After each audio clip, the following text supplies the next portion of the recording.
Hello अस्सलाम वालेकुम, welcome back to my YouTube channel. I hope कि सब ठीक होंगे। आज हम बात करेंगे कि वो कौन सी ऐसी 5 मिस्टेक्स हैं जिससे कि आपका मेलास्मा एंड हाइपरपिगमेंटेशन और वर्स हो सकता है। पहली बात तो ये है कि मेलास्मा और हाइपरपिगमेंटेशन में थोड़ा सा डिफरेंस है। हाइपरपिगमेंटेशन जो है वो आपके स्किन पे या फेस पे स्कैटर्ड होगी, वेयर एज मेलास्मा जो है उसके सर्टेन पैचेस होते हैं और वो जो है रिलेटिवली डार्कर इन कलर होते हैं। Let's talk about 5 common mistakes जो हम करते हैं। फर्स्टली, हमें रूट कॉज नहीं पता होती कि पिगमेंटेशन या हाइपर पिगमेंटेशन या फिर मेलास्मा की रूट कॉज क्या है। मैंने बहुत सारी वीडियोस बनाई हैं जिसमें कि रूट कॉज मैंने मेंशन किया है, बट अगेन अगर मैं इसको समराइज करूँ तो मैं आपको बताऊंगी कि या तो आप बर्थ कंट्रोल पिल ले रहे हैं, या फिर आपका हार्मोन इम्बेलेंस हुआ है, या ये जेनेटिक्स है, या फिर किसी ड्रग की वजह से आपको हाइपरपिगमेंटेशन या मेलास्मा का इशू है, या फिर आपने अपनी स्किन को सन प्रोटेक्शन नहीं दी जिसकी वजह से कि आपको ये प्रॉब्लम फेस करनी पड़ी। ये कुछ कॉजेज हैं। जब आपको पता होगा कि कॉज क्या है, आप उसके अकॉर्डिंगली उसका ट्रीटमेंट जो है वो आप देखेंगे। Firstly is this.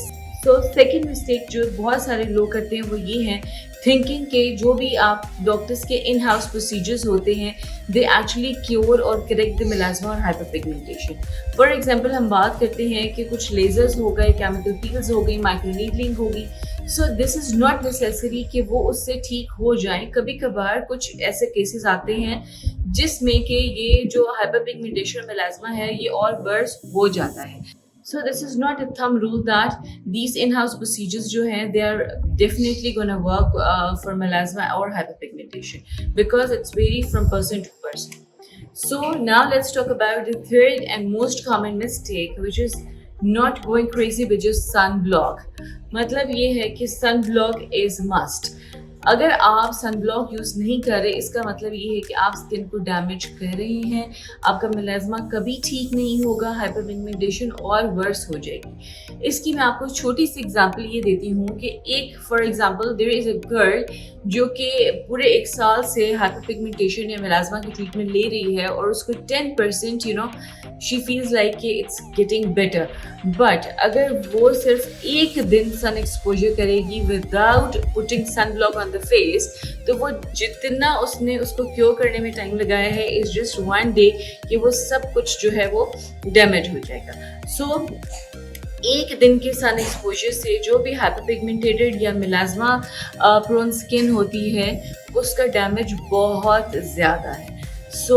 I totally endorse this thing, और मैं इस पर बहुत एम्फसाइज भी करूँगी कि सन ब्लॉक इज़ मस्ट। और ये कॉमन कोट है कि use sunblock even it's rain और शाइन। मतलब कि सूरज है या नहीं है, आपको सन ब्लॉक लगाना ही है। मार्केट में बहुत सारे सन ब्लॉक्स आए हैं, मेरी बहुत सारी वीडियोस हैं सन ब्लॉक्स में, बट आपको ये देखना है कि उसका SPF 50 एंड अबव होना चाहिए। उसमें टाइटेनियम ऑक्साइड जो है वो 5 to 10% होना चाहिए। जिंक ऑक्साइड जो है वो भी 5 to 10% उसमें होना चाहिए।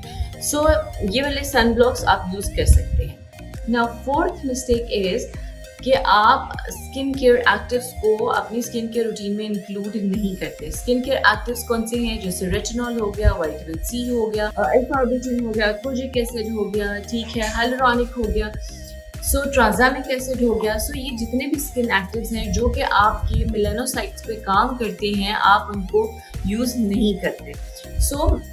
मेलानिन बेसिकली एक पिगमेंट होता है जो कि एक सेल से प्रोड्यूस होता है जो है मेलानोसाइट्स। तो हमने क्या करना है कि we need to shut down the working of melanocytes so that कि वो मेलानिन प्रोड्यूस ना करे।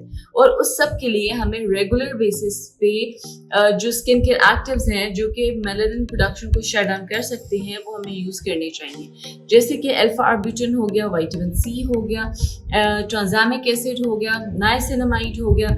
ये सारे स्किन एक्टिव्स जो है according to the skin type हमें स्किन में अपनी स्किन केयर रूटीन में ऐड करने हैं। Now the last and most common mistake वो ये है कि being inconsistent with your skin care routine, या जो भी आप स्किन केयर एक्टिव्स यूज कर रहे हैं उसमें you are not consistent. So consistency is key in everything. सो अगर आप चाहते हैं कि आपको रिजल्ट मिले विद ओनली वन प्रोडक्ट, तो आप एक ही चीज़ पे फोकस करें, वो है बीइंग कंसिस्टेंट। अगर आप सिर्फ सनब्लॉक ही यूज़ करना शुरू कर दें तो you will see visible difference in your colour और skin tone within 1 month, अगर आप उसके साथ भी कंसिस्टेंट हैं। सो सोचिए कि अगर आप बाकी स्किन एक्टिव जो हैं वो कंसिस्टेंटली यूज़ करेंगे तो आपकी स्किन गेम कितनी चेंज हो सकती है। So I really emphasize on this thing कि आप जो भी स्किन केयर एक्टिव यूज़ कर रहे हैं, मॉर्निंग और इवनिंग रूटीन जो भी फॉलो कर रहे हैं, आप उसके साथ कंसिस्टेंट रहिए। Because melanin is not one thing कि it's not an inactive thing कि आप उसको शट डाउन कर देंगे तो पूरा साल ही काम नहीं करेगा। सो ये सेल है, इट्स ए लिविंग ऑर्गेनिज्म जो कि every day they produce melanin. So हमें हर रोज़ ही कुछ ना कुछ अप्लाई करना है जो उसकी प्रोडक्शन को इनहिबिट कर सके और आपकी स्किन पे डार्क स्पॉट, पैचेस, हाइपरपिगमेंटेशन और मेलास्मा जो है वो ना हो। सो आई होप कि आपको ये वीडियो अच्छी लगी होगी। सो मेरी बाकी वीडियोस के साथ भी जब भी आप कोई भी स्किन केयर रूटीन फॉलो करें तो प्लीज़ इन मिस्टेक्स को अपने जहन में ज़रूर रखें। So see you another video. Thank you for watching.